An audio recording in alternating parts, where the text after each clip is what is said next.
Assalamualaikum warahmatullahi wabarakatuh. Alhamdulillahil jabbaril qahhar, al-azizil ghaffar, khaliqil jannati wan nar, litubsiratin lidawil qulubi wal absar. Wassalatu wassalamu ala Muhammadinil mukhtar wa ala alihi wa ashabihil abhar, amma ba'du. Kaum muslimin dan muslimat yang senantiasa dirahmati oleh Allah Subhanahu wa ta'ala, memperhatikan banyaknya terjadi bencana akhir-akhir ini mengharuskan kita untuk selalu mendekatkan diri kepada Allah Subhanahu wa ta'ala sebagai penguasa tunggal di jagat raya ini. Ada 3 bentuk cobaan yang diturunkan oleh Allah Subhanahu wa ta'ala kepada hambanya. Yang pertama, akibat daripada ulah dan kecerobohan umat manusia itu sendiri. Di dalam Al-Quran Allah Subhanahu wa ta'ala berfirman, Zaharal fasadu fil barri wal bahri bima kasabat aydin nas. Telah banyak terjadi kerusakan baik di darat maupun di laut akibat dari ulah manusia itu sendiri yang tidak bertanggung jawab. Kalau kita lihat banyaknya terjadi bencana akhir-akhir ini seperti kebakaran, banjir, tanah longsor dan sebagainya, bisa saja atau mungkin terjadi karena ulah sebahagian orang yang selalu mencari keuntungan sesaat tanpa memperhitungkan akibatnya. Mereka membom ikan-ikan di laut, akibatnya terumbu karang hancur sehingga tempat-tempat ikan menetaskan telurnya ikut jadi hancur, menyebabkan kaum nelayan ikut merasakan susahnya mencari ikan. Penebangan hutang misalnya, karena persoalan kepentingan, maka hutan harus ditebang bahkan digundul. Akibatnya, begitu musim penghujan datang, banjir pun melanda penduduk. Dan masih banyak lagi contoh-contoh yang lain yang dapat menjadi pelajaran buat kita. Padahal seringkali hanya karena kepentingan pribadi, lalu mengorbankan kepentingan orang banyak karena mengutamakan kepentingan orang-orang besar. Tetapi yang menanggung penderitaan justru orang-orang yang hidupnya di bawah garis kemiskinan. Kaum muslimin dan muslimat rahimakumullah. Selanjutnya yang kedua, cobaan yang diturunkan oleh Allah kepada hambanya adalah musibah itu murni sebagai cobaan. Apabila Allah ingin mengangkat derajat hambanya, maka Allah mengujinya dengan berbagai macam cobaan, sebab harus dibuktikan apa yang telah diucapkan. Seseorang tidak cukup hanya dengan mengatakan saya ini beriman. Bila seseorang sudah mengakui dirinya orang yang beriman, maka Allah akan mengujinya sejauh mana tingkat ketinggian dan ketebalan imannya.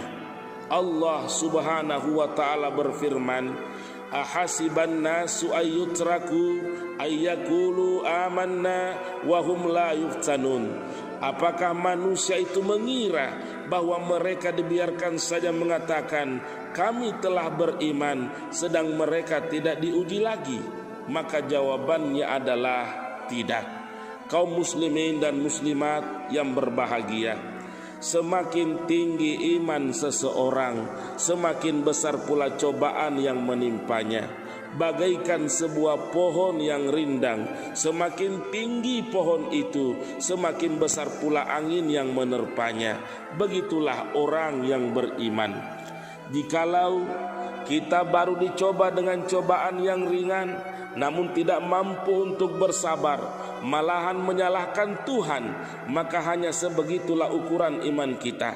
Akan tetapi Kalau dalam ujian yang begitu berat, namun mampu kita bersabar dan tetap bertahan dalam takwa, maka begitu pula lah besarnya ukuran iman kita. Dan Allah telah menjanjikan dalam firman-Nya, "Wa may yattaqillaha yaj'al lahu makhraja." Dan barang siapa yang bertakwa kepada Allah, maka Allah memberikan jalan keluar dari kesulitan yang sedang dihadapi. Karena itu, kaum muslimin muslimat yang berbahagia, jangan terlalu bersedih bila kita ditimpa suatu musibah. Tetapi yakinlah bahwasanya Allah tidak akan menganiaya hambanya yang senantiasa beriman dan bertakwa. Justru di dalam musibah, orang dapat bergembira dengan suatu keyakinan bahwa ada suatu nikmat yang dijanjikan Allah di balik musibah itu. Sesulit apapun situasi yang kita hadapi, pasti ada jalan keluarnya yang diberikan oleh Allah. Asal saja kita libatkan Allah dalam menyelesaikan persoalan kita itu. Kaum muslimin dan muslimat yang senantiasa dirahmati oleh Allah Subhanahu wa ta'ala. Kemudian yang ketiga, cobaan yang diturunkan oleh Allah kepada hambanya adalah musibah itu sebagai teguran atau kutukan. Kalau musibah itu sebagai ujian, berarti masih ada harapan, karena Allah ingin memberikan yang lebih baik bila lulus dari ujiannya. Akan tetapi sering terjadi bencana yang barangkali sudah merupakan teguran dari Allah Subhanahu wa ta'ala, namun kita masih menganggapnya sebagai musibah biasa atau musibah murni.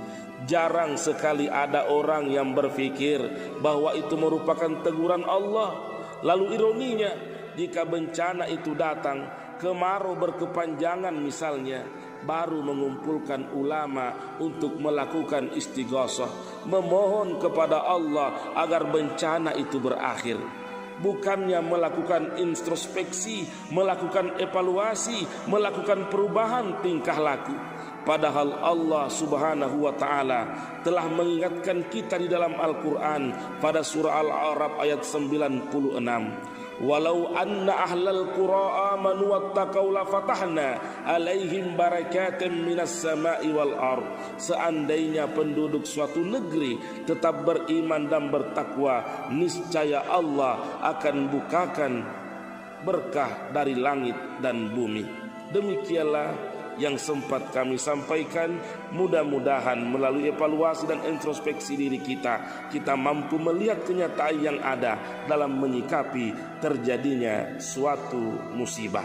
Saya Syahriyadi Al-Bugisi mengucapkan, ya Allah, perkayalah kami dengan ilmu, hiasilah hati kami dengan sabar, muliakan wajah kami dengan ketakwaan, perindahlah fisik kami dengan kesehatan, serta terimalah amal ibadah kami dengan berlipat ganda. Karena hanya Engkau ya Allah, zat penguasa alam semesta. Selamat menunaikan ibadah puasa. Mohon maaf lahir dan batin. Wassalamualaikum warahmatullahi wabarakatuh.